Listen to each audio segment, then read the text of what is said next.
Good evening बच्चों। पिछले episode में हमने ये बताया था कि 12th का फिजिक्स कैसे हम तैयारी करें, इसके बारे में हमने जिक्र किया था। और आज हम बेहद ही इम्पोर्टेंट टॉपिक स्टार्ट करेंगे, कूलम्ब्स लॉ। हमारे हिसाब से यहाँ से फिजिक्स स्टार्ट होता है, सो बी केयरफुल। हमने 13 एपिसोड में चार्ज के बारे में बताया। अब दो चार्ज आएगा और एक दूसरे पर बल आरोपित करेगा, फोर्स एक्सर्ट करेगा, और उस फोर्स का नाम होगा इलेक्ट्रिक फोर्स। रेस्ट में हो गया इलेक्ट्रोस्टैटिक फोर्स। इस तरह से हम लोग इफेक्ट देखेंगे चार्ज का। सो लेट अस सी, आज हम देखने वाले हैं इलेक्ट्रोस्टैटिक्स एपिसोड 14, जिसका नाम है कूलम्ब्स लॉ। कूलम्ब्स लॉ ये आपका VVI का होल स्क्वायर है, most of the important part of electrostatics. Coulomb's law, coulomb ने क्यों अपना नियम दिया, क्यों आया, किसके लिए आया, ये थोड़ा सा हम जानते हैं। हम अभी तक ये जान रहे थे कि कोई वस्तु है जिसमें द्रव्यमान है, उस पर आवेश आया, प्लस आए माइनस आए, उससे कोई दिक्कत नहीं है। अब इस पर चार्ज आ गया, ये भी कोई वस्तु है, ये भी कोई वस्तु है। इस पर चार्ज आ गया Q1, इस पर चार्ज आ गया Q2। अब दोनों को हम यहाँ रखे हुए हैं कुछ सर्टेन डिस्टेंस पे। ये दोनों या तो एक दूसरे को अट्रैक्ट करेगा या तो एक दूसरे को रिपेल करेगा। तो दैट मीन्स ये अकेला अगर था तो अकेला चार्ज अपने आप फोर्स नहीं लगाएगा, ये किसी और पे लगाएगा। यही अगर वस्तु है, इस पे चार्ज है Q2, तो ये अपने आप पे फोर्स नहीं लगाएगा, ये किसी और पे लगाएगा। दैट मीन्स दूसरा बंदा लड़ने के लिए चाहिए, दूसरा चार्ज इसको फोर्स एक्सर्ट करने के लिए चाहिए। तो हम बात कर सकते हैं कि जब दो आवेश हो तो वे दोनों एक दूसरे को या तो आकर्षित करते हैं या तो विकर्षित करते हैं। उस फोर्स को हम बोलते हैं इलेक्ट्रोस्टैटिक फोर्स, यानी इलेक्ट्रिक फोर्स। तो यहाँ पर हम बात करते हैं, ये आपका मान लीजिए Q1 है, ये मान लीजिए आपका Q2 है। या तो ये एक दूसरे को विकर्षित करेगा या तो एक दूसरे को आकर्षित करेगा। अपोजिट पोलैरिटी का होगा तो अट्रैक्ट करेगा, और सेम पोलैरिटी का होगा तो रिपेल करेगा। दैट मीन्स पॉजिटिव पॉजिटिव होगा तो रिपेल करेगा, पॉजिटिव निगेटिव होगा तो अट्रैक्ट करेगा। तो इस तरह से इस फोर्स का नाम हम बोल देंगे इलेक्ट्रिक फोर्स। इसका भी हम नाम बोल देंगे इलेक्ट्रिक फोर्स, ये भी इलेक्ट्रिक फोर्स, ये भी इलेक्ट्रिक फोर्स। तो दैट मीन्स इस इलेक्ट्रिक फोर्स की बात करें तो फोर्स हमारा दुनिया का कोई भी फोर्स है, सिर्फ विद्युत वाहक बल, ये बल लगा हुआ है, लेकिन ये है नहीं इलेक्ट्रोमोटिव फोर्स जिसको बोलते हैं। फोर्स लगा हुआ है लेकिन फोर्स होता नहीं है, हम इलेक्ट्रिक करंट में वो देखेंगे। फोर्स है, this is a vector quantity. क्या है ये? वेक्टर क्वांटिटी है। और दुनिया का कोई भी फोर्स है, वेक्टर क्वांटिटी है। तो वेक्टर क्वांटिटी में दो चीजें होती हैं, एक होता है मैग्नीट्यूड, मैग्नीट्यूड यानी परिमाण, और एक होता है आपका डायरेक्शन। क्या होता है? डायरेक्शन। इसका मतलब फोर्स हमारा वेक्टर क्वांटिटी है तो F वेक्टर लिख सकते हैं। और अब कहता है कि इसके लिए हम लोग बात करते हैं तो मैग्नीट्यूड आना चाहिए और डायरेक्शन आना चाहिए। तो कहता है कि हम मैग्नीट्यूड के फॉर्म में ले लिए F, और डायरेक्शन के तौर पे अगर हम लेना चाहें तो कोई यूनिट वेक्टर ले लेते हैं। तो यूनिट वेक्टर मान लो कि r कैप ले लिए। अब यहाँ पर हम बात करते हैं F इंटू F वेक्टर अगर बात करते हैं, या r कैप बोले या r वेक्टर बोले, तो दैट मीन्स ये डायरेक्शन हमको बगल में आना चाहिए और ये हमारा मैग्नीट्यूड आना चाहिए, और ये दोनों मिल करके हमको डायरेक्शन बताएगा, मतलब फोर्स बताएगा। तो इस तरह से हम देखते हैं कि हम जब देख रहे थे कि दो वस्तु जब एक दूसरे को आकर्षित कर रहा है, विकर्षित कर रहा है, भाई कितने फोर्स से, तो इसको कैलकुलेट करने की आवश्यकता पड़ी। हम मान लेते हैं कि ग्लास और सिल्क का बार बार हम उदाहरण ले रहे थे कि अगर ये ग्लास है और ये सिल्क है, इस दोनों पे कुछ चार्ज आ जाए, मान लेते हैं कि एक पे पॉजिटिव एक पे निगेटिव, तो ये दोनों एक दूसरे को अट्रैक्ट करता है। अगर 1 मीटर डिस्टेंस पे रहे तो कितना लगेगा, 2 मीटर डिस्टेंस कर दिए तो कितना लगेगा, 100 मीटर कर दिए तो कितना लगेगा। इन द सेंस कि अलग अलग वेरिएशन करके हम लोग फोर्स को कैलकुलेट करने की आवश्यकता पड़ी। तो यहाँ पर हम लोग बात करते हैं कि फोर्स को कैलकुलेट करने के लिए, दैट मीन्स मैग्नीट्यूड और डायरेक्शन को ज्ञात करने के लिए, कैलकुलेट करने के लिए कूलम्ब ने अपना नियम दिया, जो कि बहुत ही फेमस लॉ से जाना गया, कूलम्ब्स लॉ। अब बात करते हैं, अभी तक हम ये नहीं बताए कूलम्ब्स लॉ है क्या, हम ये बताए कि कूलम्ब्स लॉ किसके लिए आया। तो ये इसलिए आया कि वो फोर्स के मैग्नीट्यूड को, कौन सा force, electric force, electric force के मैग्नीट्यूड को और डायरेक्शन को वह क्या कर सके, मेजर कर सके, माप सके इजिली। अब हम आते हैं लॉ पे, लेकिन कूलम्ब्स लॉ क्या कहता है उस पर हम बात करते हैं। अभी जो हम बात किए इलेक्ट्रिक फोर्स के मैग्नीट्यूड और डायरेक्शन को ज्ञात करने के लिए ये आया, तो हम पहले ये समझ लेते हैं कि इलेक्ट्रिक फोर्स है क्या। हालांकि ये हम थोड़ा सा बताएंगे, लेकिन उससे पहले थोड़ा सा ग्रेविटेशनल फोर्स बताएंगे, क्योंकि दोनों को रिलेट करके पढ़ने में थोड़ा मजा आएगा। क्योंकि ग्रेविटेशनल फोर्स मैक्सिमम पढ़ते आते हैं, कुछ लोग होते हैं जो नहीं पढ़ पाते हैं। तो हम यहाँ पर इलेक्ट्रिक फोर्स पहले समझते हैं, क्योंकि कूलम्ब्स लॉ किसके लिए आया, इलेक्ट्रिक फोर्स के मैग्नीट्यूड और डायरेक्शन को मेजर करने के लिए। तो हम अब देखते हैं यहाँ थोड़ा सा इलेक्ट्रिक फोर्स, विद्युत बल। और विद्युत बल को अच्छे से समझें, उससे अच्छा है कि एक और फोर्स के बारे में जानें, ग्रेविटेशनल फोर्स, गुरुत्वाकर्षण बल। इसको हम लोग बोल सकते हैं Fe वेक्टर, इसको बोल सकते हैं Fg वेक्टर, और दुनिया का कोई भी फोर्स है तो F वेक्टर से तो डिनोट कर ही सकते हैं। अब इसके माध्यम से हम इसको आपको समझाते चले जाएंगे, क्योंकि ये कुछ न कुछ आप मानते हैं, समझते हैं, और नहीं भी समझते हैं एज्यूम कर सकते हैं। इसको तो एज्यूम करना थोड़ा समवट डिफिकल्ट, लेकिन ये आप डे टू डे लाइफ में करते हैं, क्योंकि मेरे पास खुद भी मास है, चार्ज है कि नहीं वो बात की बात है, लेकिन मास मेरे पास है, इसलिए हम लोग ऑब्जर्व कर सकते हैं। पेन को अगर ऊपर फेंके तो ये गुरुत्वाकर्षण बल की मदद से ये नीचे आता है, तो ये फील करते हैं। अब चार्ज लाएंगे, रगड़ेंगे, तब कुछ होगा, तब हम देखते हैं। लेकिन यहाँ पर ये फिजिकल एक्टिविटी करके हम ग्रेविटेशनल फोर्स को इजीली क्या करते हैं, समझते हैं। आइए हम लोग बात करते हैं थोड़ा सा इलेक्ट्रिक फोर्स के बजाय थोड़ा सा ग्रेविटेशनल फोर्स। ग्रेविटेशनल फोर्स क्या होता है, तो कहता है कि दो बॉडी यानी दो वस्तु अगर कुछ दूरी पर हो तो वो एक दूसरे को क्या करता है, अट्रैक्ट करता है, और वही अट्रैक्शन फोर्स हमारा क्या कहलाता है, ग्रेविटेशनल फोर्स। यानी दो वस्तु या दो द्रव्यमान m1 और m2 कुछ दूरी पर हो तो वे एक दूसरे को आकर्षित करते हैं, इसी आकर्षण बल को क्या बोलते हैं, गुरुत्वाकर्षण बल। अब हम क्या बोले, पहला पॉइंट, पहला डेफिनेशन हो गया एक तरह से, ये आपका मास हो गया m1 और ये हो गया मास आपका m2, और ये एक दूसरे को, ये इसको अपने तरफ अट्रैक्ट करेगा, ये इसको अपने तरफ अट्रैक्ट करेगा, तो ये एक फोर्स एग्जर्ट किया, क्या एग्जर्ट किया, फोर्स, और यही फोर्स हमारा क्या कहलाएगा, ग्रेविटेशनल फोर्स, गुरुत्वाकर्षण बल। तो अगर आपसे कोई पूछे गुरुत्वाकर्षण बल क्या है, क्या बोलिएगा, जब दो द्रव्यमान m1 और m2 कुछ दूरी पर रखे गए हों, दूरी भी हम दिखाई देते हैं, दूरी मान लेते हैं क्या है ये r, कुछ दूरी पर रखे गए हों तो वे एक दूसरे को आकर्षित करते हैं, और इसी आकर्षण बल को क्या बोलते हैं, गुरुत्वाकर्षण बल। क्लियर।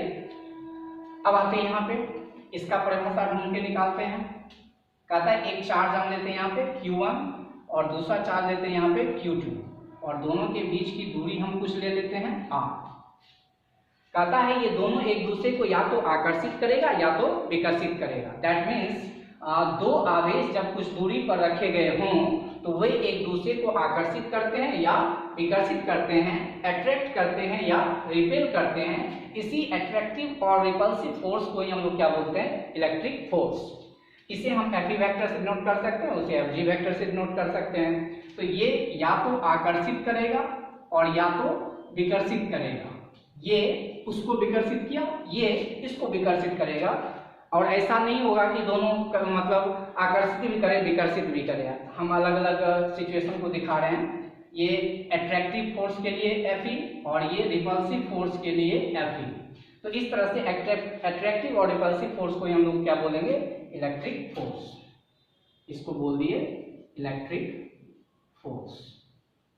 ठीक है। चार्ज रेस्ट में है तो इलेक्ट्रोस्टैटिक फोर्स भी इसको बोलते हैं, कूलम्बिक फोर्स भी इसको बोलते हैं। अब आते हैं कूलम के लॉ से निकाला जाता है, इसलिए इसको कूलम्बिक फोर्स भी कहते हैं। चलिए अब दूसरा बात करते हैं, इसमें भी दूसरा बात कर लेते हैं। अब थोड़ा प्रॉपर्टीज के बारे में देखते हैं। कहता है ग्रेविटेशनल फोर्स का प्रॉपर्टी क्या होता है, तो हम बारी बारी से इसको थोड़ा समझा देते हैं। ये द्रव्यमान m1 और ये द्रव्यमान m2, ये इसको अट्रैक्ट करता है और ये इसको अट्रैक्ट करता है, तो दैट मीन्स कभी भी रिपल्सन वाला प्रॉपर्टी नहीं हुआ। इसका मतलब ग्रेविटेशनल फोर्स का जो नेचर हुआ वह हमेशा क्या हुआ, अट्रैक्टिव। इसका नेचर क्या हो गया, प्रकृति क्या हो गया, अट्रैक्टिव। अट्रैक्टिव मतलब आकर्षण वाला। अब यहां पर बात करते हैं, हमने इसमें क्या बोला, ये आकर्षित भी करता है विकर्षित भी करता है। सेम चार्ज होगा, सेम पोलैरिटी का चार्ज होगा तो रिपेल करेगा, अपोजिट पोलैरिटी का चार्ज होगा अट्रैक्ट करेगा। इसका मतलब है यहाँ अट्रैक्शन और रिपल्सन दोनों है। इसका नेचर कैसा हो गया, nature attractive, attractive and repulsive. ठीक है,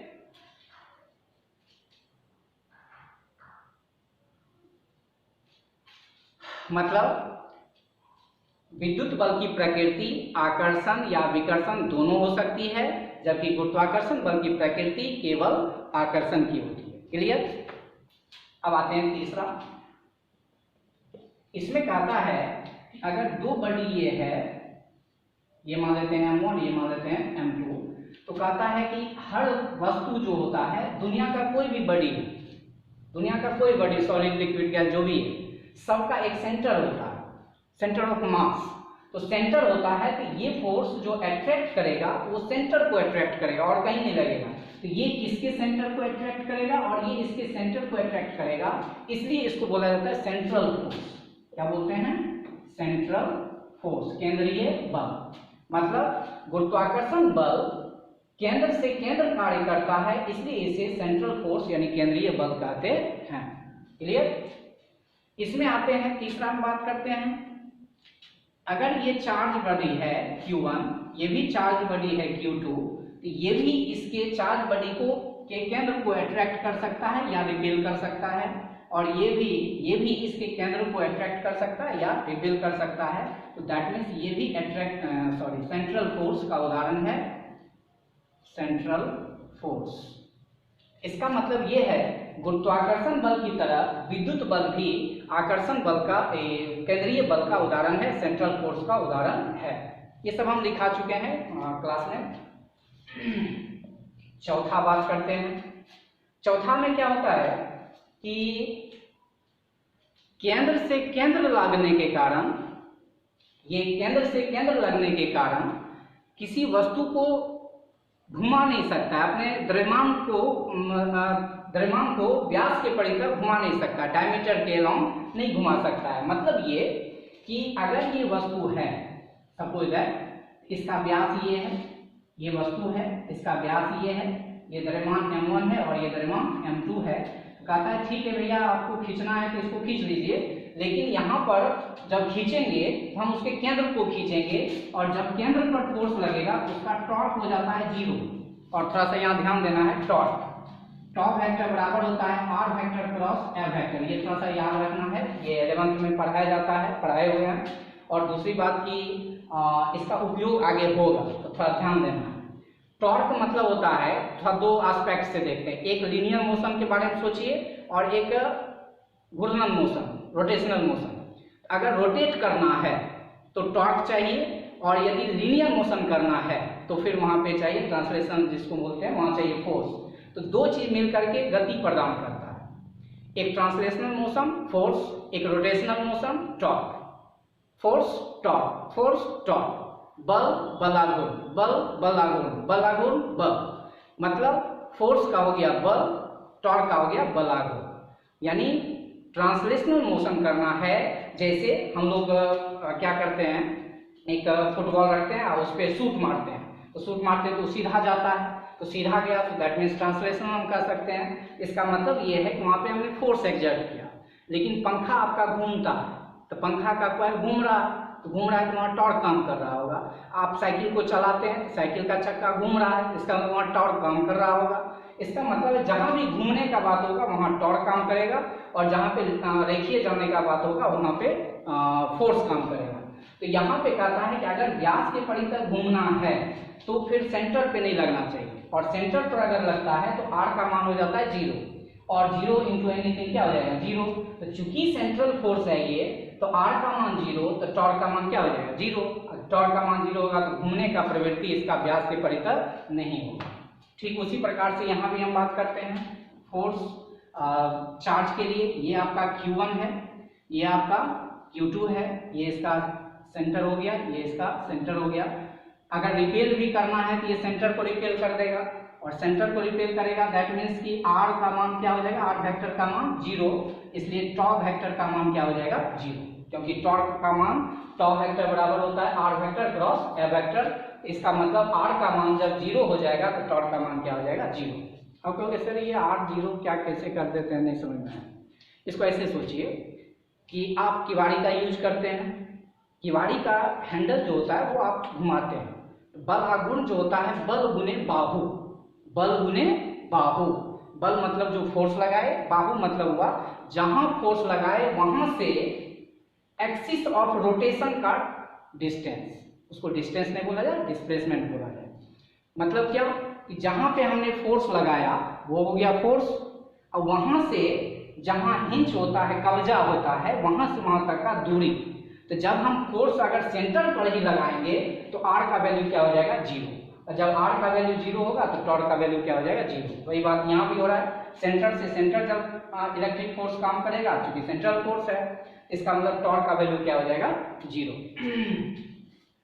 अब इसका मतलब है, तो हम क्या देखें कि टॉर्क का वैल्यू हो जाता है 0, तो विद्युत बल भी किसी आवेशित वस्तु को, ये आवेशित वस्तु है और ये सिर्फ द्रव्यमान वाला वस्तु है, अब यहाँ पे ये व्यास के परितः घुमा नहीं सकता है। ठीक है, तो सीधा सोचना है, अभी से मूर्खावा विधि सोचना है कि अगर कोई फोर्स सेंटर पर काम करे तो टॉर्क क्या हो जाएगा 0, मतलब घुमा नहीं सकता है। अब हम बात करते हैं, अगला पॉइंट देखते हैं, स्क्रीनशॉट ले लीजिए अगर जिसको पीडीएफ चाहिए। हालांकि क्लास में हम दिखा चुके हैं, जो नए व्यूवर्स होंगे, नए सब्सक्राइबर होंगे, वो आप पीडीएफ का डिमांड कर सकते हैं मेरे व्हाट्सएप नंबर पे। ये मेरा व्हाट्सएप नंबर है, आप इस पे जा करके आप पीडीएफ ले सकते हैं। चलिए अब हम बात करते हैं अगले पॉइंट की ओर जाते हैं। यहाँ पे हम देख रहे हैं बहुत सारी चीज ऐसे हैं जो सिमिलरिटीज हैं, तो आप देख सकते हैं ये चारों में हमको कुछ सिमिलरिटीज दिखा। चलिए पांचवा देखते हैं, इसमें भी पांचवा देखेंगे, इसमें भी पांचवा। याद रहे ये ग्रेविटेशनल है और ये इलेक्ट्रिक है, ये इलेक्ट्रिक फोर्स है और ये ग्रेविटेशनल फोर्स है। अब आते हैं, कहता है कि ग्रेविटेशनल फोर्स जो है ऐसा मतलब फोर्स है कि अगर आपका ये द्रव्यमान है m1 और ये द्रव्यमान है m2, दोनों के बीच आप हवा भर दीजिए, पानी भर दीजिए, कोई भी मीडियम रख दीजिए, इससे इसको कोई फर्क पड़ने वाला नहीं है। ये मीडियम है, मीडियम आपका एयर भी हो सकता है, कुछ भी हो सकता है। तो ये दोनों वस्तु के बीच अगर 100 न्यूटन फोर्स लग रहा है, तो अगर कोई माध्यम बीच में हम ला दिए तो 100 न्यूटन से 1 इंच हिलने वाला नहीं है। मतलब गुरुत्वाकर्षण बल दो द्रव्यमानों के, ये द्रव्यमान है, गुरुत्वाकर्षण बल दो द्रव्यमानों के बीच रखे गए माध्यम पर निर्भर नहीं करता है। मतलब कि अगर ये हमारा m1 है, ये हमारा m2 है, यहाँ पे रखा हुआ है, दोनों के बीच अभी हवा भरा हुआ है और इन दोनों के बीच 500 न्यूटन बल लग रहा है। अब इसको डुबा दिए पानी में, तो पानी में जब डुबा देंगे तो उसके में क्या रहेगा, बीच में पानी रहेगा, जल रहेगा, तो अभी भी 500 न्यूटन लगेगा। इसको बेंजीन में डुबा देंगे तो दोनों के बीच बेंजीन भरा हुआ रहेगा, तो भी उतना ही फोर्स लगेगा। इसका मतलब ये है कि दो द्रव्यमानों के बीच रखे गए माध्यम पर ग्रेविटेशनल फोर्स निर्भर नहीं करता, और यही वजह है कि सूर्य और पृथ्वी के बीच में ढेर सारे ग्रह आते होंगे लेकिन ग्रेविटेशनल फोर्स पर कोई प्रभाव नहीं पड़ता। आते हैं इलेक्ट्रिक फोर्स में, अगर ये चार्ज आपका Q1 है, ये चार्ज Q2 है, पॉजिटिव नेगेटिव क्या है वो बाद में हम देखेंगे। दोनों के बीच अभी एयर भरा हुआ है, तो मान लेते हैं कि 100 न्यूटन फोर्स लग रहा होगा, सेम डिस्टेंस है, और अब इस दोनों के बीच आप जो है माध्यम ला दीजिए कोई दूसरा, यानी कि वाटर भर दीजिए, इसके बीच में क्या भर दीजिए, वाटर। तो कहता है बल बदल जाता है। जबकि इसमें हम देख रहे थे कि वाटर लाइए, अल्कोहल लाइए, जो भी लाइए उससे कोई फर्क पड़ने वाला नहीं था। लेकिन इसमें अगर माध्यम को बदलते जाते हैं तो पता चलता है, ये एक्सपेरिमेंटल है, ये हम लोग अपने मन से नहीं कर रहे हैं, किताब नहीं कर रहा है, ये एक्सपेरिमेंटल है। एक्सपेरिमेंट करके ये सारा कुछ आता है बाहर, तब जाके हम लोग इसको पढ़ते हैं। तो वाटर लाते हैं, बेंजीन लाते हैं, ईथर लाते हैं, जब भी हम दोनों चार्ज को डुबाते हैं किसी अदर माध्यम में तो इलेक्ट्रिक फोर्स का मैग्नीट्यूड क्या हो जाता है, बदल जाता है। अब यहाँ पर क्या करते हैं, परिमाण बदल जाता है। इसका मतलब ये कि माध्यम पर ये निर्भर करता है। तो इन शॉर्ट हम क्या कहेंगे, गुरुत्वाकर्षण बल दो द्रव्यमानों के बीच रखे के माध्यम पर निर्भर करता है, किंतु विद्युत बल दो आवेशों के बीच रखे के माध्यम पर निर्भर करता है। क्लियर? अब आते हैं, इसमें भी छठा देखते हैं, इसमें भी छठा देखते हैं। इसमें कहता है कि ये एक कंजर्वेटिव फोर्स है। कौन सा फोर्स है? Conservative force. कंजर्वेटिव फोर्स बहुत इंपॉर्टेंट है, ये थोड़ा सा ध्यान रखना है, ये आप पढ़े होंगे, पढ़ाया गया होगा, हालांकि इसको हम आगे बताएंगे। और भी कंजर्वेटिव फोर्स क्या होता है, इन शॉर्ट हम यहाँ पर देखेंगे। कंजर्वेटिव मतलब वह संरक्षित बल। तो हमारे पास बेसिक रूप से कहा जाए तो कंजर्वेटिव में मतलब कि नॉन कॉन्टैक्ट फोर्स और कॉन्टैक्ट फोर्स, ये दो चीज होता है। एक होता है स्पर्शी बल, एक होता है अस्पर्शी बल। ऐसे बल जिसको कार्य करने के लिए कांटेक्ट में होना वस्तु का जरूरी है उसको कांटेक्ट फोर्स, और जिसको कार्य करने के लिए कांटेक्ट में होना जरूरी नहीं है उसको नॉन कांटेक्ट फोर्स कहते हैं। जैसे गुरुत्वाकर्षण, दो वस्तु कांटेक्ट में तो भी ठीक है, नहीं है तो भी ठीक है, लगेगा ही, तो नॉन कांटेक्ट फोर्स है वो। स्प्रिंग फोर्स, जब तक स्प्रिंग को पुशअप नहीं करेंगे, उसको चिढ़ाएंगे नहीं, तब तक वो फोर्स नहीं लगा है। फ्रिक्शन, फ्रिक्शन तब तक नहीं लगेगा जब तक दो वस्तु संपर्क में नहीं होगा। स्प्रिंग फोर्स, धागा वाला बल, जब तक धागा को तानेंगे नहीं तब तक वो तनेगा नहीं। इसका मतलब ये है कि हमारे प्रकृति में ढेर सारे ऐसे बल हैं जो कुछ कांटेक्ट भी हैं, कुछ नॉन कांटेक्ट भी हैं। तो ग्रेविटेशनल फोर्स को कार्य करने के लिए, एक्ट करने के लिए कांटेक्ट में होना जरूरी नहीं है। एज सिमिलर, चार्ज बॉडी के बीच जो इलेक्ट्रिक फोर्स लगता है, विद्युत बल लगता है, उसको भी कांटेक्ट में होना आवश्यक नहीं है। और उसी तरह का एक फोर्स है मैग्नेटिक फोर्स। दो मैग्नेट अगर है तो उस दोनों के बीच भी फोर्स लगने के लिए कांटेक्ट में होना जरूरी नहीं है। अब आते हैं कंजर्वेटिव। हमारे पास बेसिक रूप से तीन प्रकार के कंजर्वेटिव फोर्स है, एक इलेक्ट्रिक फोर्स, एक मैग्नेटिक फोर्स और एक ग्रेविटेशनल फोर्स। गांठ बांध लेना है, कौन कौन? Gravitational force, electric force, magnetic force. तो ग्रेविटेशनल तो यहाँ थोड़ा देख रहे हैं, इलेक्ट्रिक भी यहाँ थोड़ा देख रहे हैं, मैग्नेटिक जब मैग्नेटिज्म में जाएंगे तो वहां पर पता चल जाएगा। तो सीधा सोचो कि कंजर्वेटिव फोर्स का मतलब ये हो गया कि हम उसको लॉस नहीं कर सकते, नाश नहीं कर सकते, वह एक रूप से दूसरे रूप में रूपांतरित हो जाएगा। एज एग्जाम्पल कैसे हम बोले वह रूपांतरित हो जाएगा, थोड़ा सा समझते हैं। और दिमाग में आ रहा होगा सर संरक्षित बल कहते किसको है? यहाँ पर एक इंपॉर्टेंट सवाल आता है दिमाग में कि संरक्षित बल किसे कहते हैं, किसे कहते हैं? वही सवाल यहाँ भी आएगा। तो एक छोटा सा आंसर हम देंगे, बस उसी से आपका क्लियर। संरक्षित बल उसको बोलेंगे जिसके अधीन एक चक्कर लगाया जाए, जिसके अधीन एक चक्कर लगाया जाए और कुल कार्य का मान 0 हो जाए, समझ जाना है वो संरक्षित है। एज एग्जाम्पल गुरुत्वाकर्षण बल की बात करते हैं। ये हमारा कोई 10 केजी का वस्तु है, यहाँ पे कोई छत है, इसको हम 10 मीटर हाइट पर लेकर के जा रहे हैं और इसको ले जाकर के ऊपर में 10 केजी को रख दिए। ऑब्वियस है इसको जब हम ले जा रहे होंगे तो ध्यान रखना है इसको स्लोली ले जाएंगे, क्योंकि तेजी से ले जाएंगे तो याद करो हम बताए हैं पीछे कि अगर ये गति करेगा तो ये क्या होगा कि इसका मास जो है वेरी कर जाएगा, फिर अपना ये एनर्जी जो है ये कांस्टेंट नहीं रखता, एनर्जी इसके अंदर नहीं आएगा, इसके अंदर गति जो आ जाएगा, जिससे टेम्परेचर बढ़ेगा, जिससे हीट बढ़ेगा, हीट आएगा तो वो सराउंडिंग में एनर्जी को रिप्लेस कर देगा। इसका मतलब ये है कि इसको जब हम ले जा रहे होंगे mg नीचे काम कर रहा होगा और हमारा फोर्स ऊपर काम कर रहा होगा। ऑब्वियस है कि यहाँ भूत तो है नहीं कि ऊपर लेके अब ऑटोमेटिक चला जाएगा, उसको ले जाने के लिए एक्सटर्नल एजेंसी चाहिए, चाहे हम लोग हों चाहे कोई मशीन उसको लेके जाए। इसका मतलब हम लोग हुए एक्सटर्नल एजेंसी और mg हुआ इंटरनल एजेंसी। इसका मतलब यहाँ पे कोई वस्तु है तो mg कहाँ काम कर रहा है, नीचे। हम लोगों का फोर्स कहाँ काम कर रहा है, इसको बोलते हैं F एक्सटर्नल, हम लोग हो या मशीन हो जो भी हो। एक्सटर्नल फोर्स कहाँ कर ले जाएगा, ऊपर, mg कहाँ ले जाएगा, नीचे। तो यहाँ गांठ बांध लेना है कि जिधर फोर्स लगे, हम mg के कारण कार्य निकालना चाह रहे हैं, तो ये पॉइंट अभी A पर है और ये पॉइंट B है।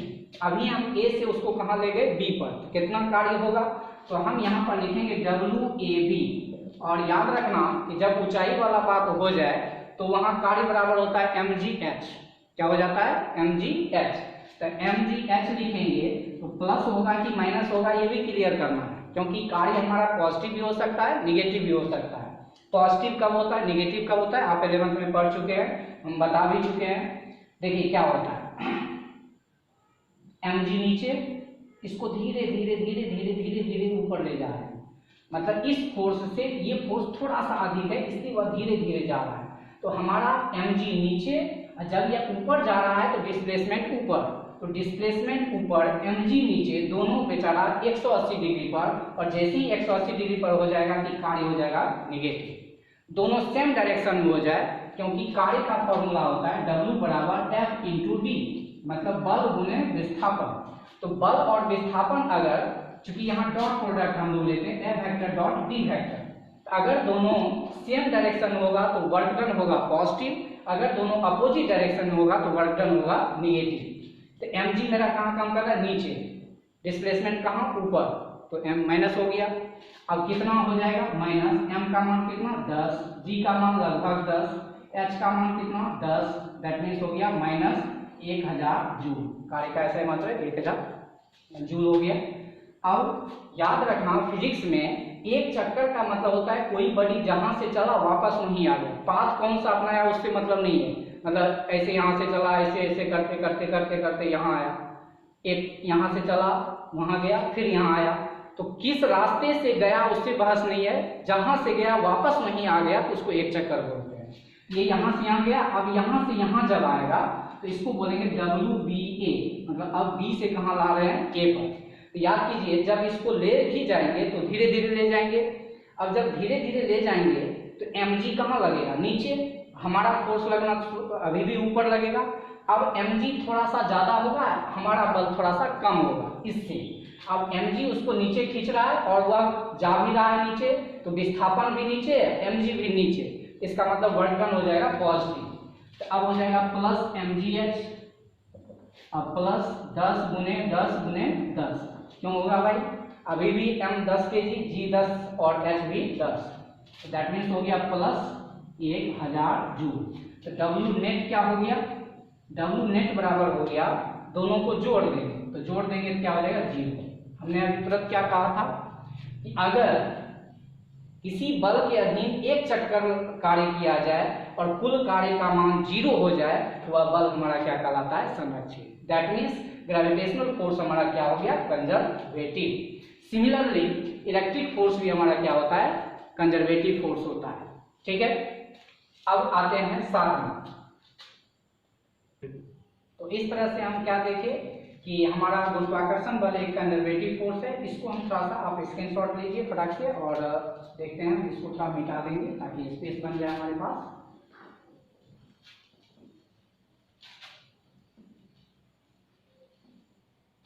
इस तरह से हम देखें, ये कंजर्वेटिव फोर्स होता है, ये भी कंजर्वेटिव फोर्स होता है, कंजर्वेटिव फोर्स।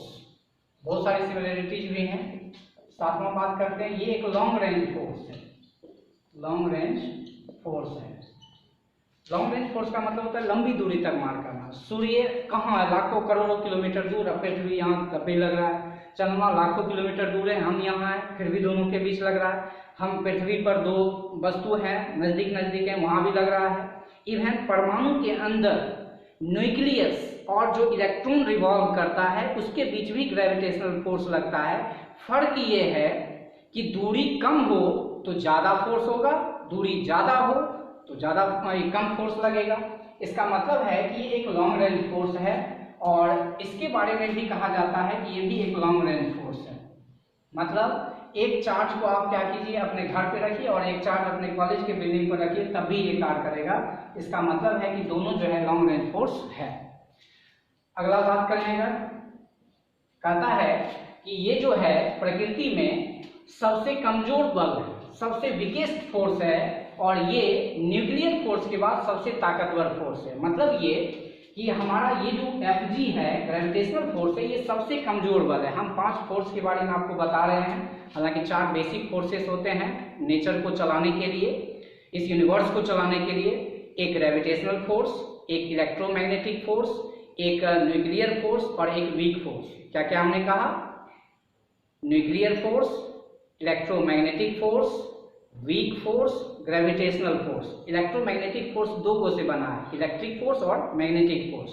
तो अगर हम उधर 3 लें और 2 ये लें तो 3 2 5, तो हम 5 को अलग अलग कर देते हैं। Fg हमारा सबसे कमजोर बल होता है, ये सबसे कमजोर। इससे मजबूत होता है Fw वीक फोर्स, इससे मजबूत होता है Fm मैग्नेटिक फोर्स, और इससे भी मजबूत होता है Fe इलेक्ट्रिक फोर्स, और इससे भी मजबूत होता है Fn न्यूक्लियर फोर्स।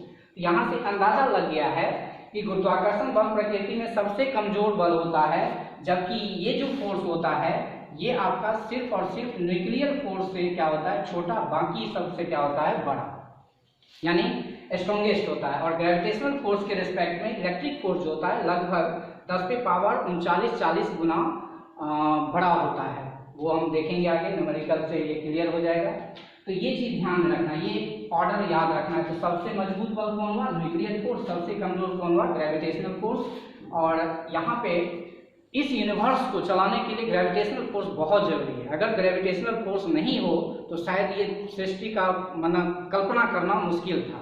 मतलब हम लोग कहाँ रहते, वायु कहाँ रहता, पेड़ कहाँ रहता, चंद्रमा कहाँ रहता, सूर्य कहाँ रहता, कुछ टेर ही नहीं चलता। इस यूनिवर्स को चलाने के लिए जो है वो बहुत जरूरी है।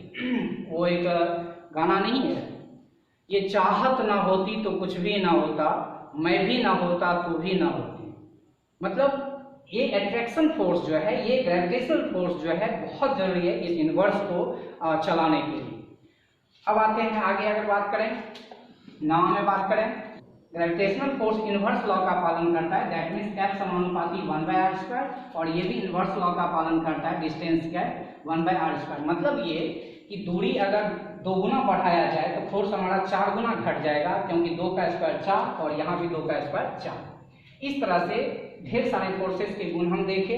अब हम देखेंगे अगला कि कूलम्ब्स लॉ क्या है, क्योंकि हमने बताया कि कूलम्ब्स लॉ किसके लिए आया था? इलेक्ट्रिक फोर्स के लिए। अब इलेक्ट्रिक फोर्स को हम ग्रेविटेशनल फोर्स के माध्यम से सीख लिए। तो that's all, see you all the best, best of luck for the future. जय हिंद।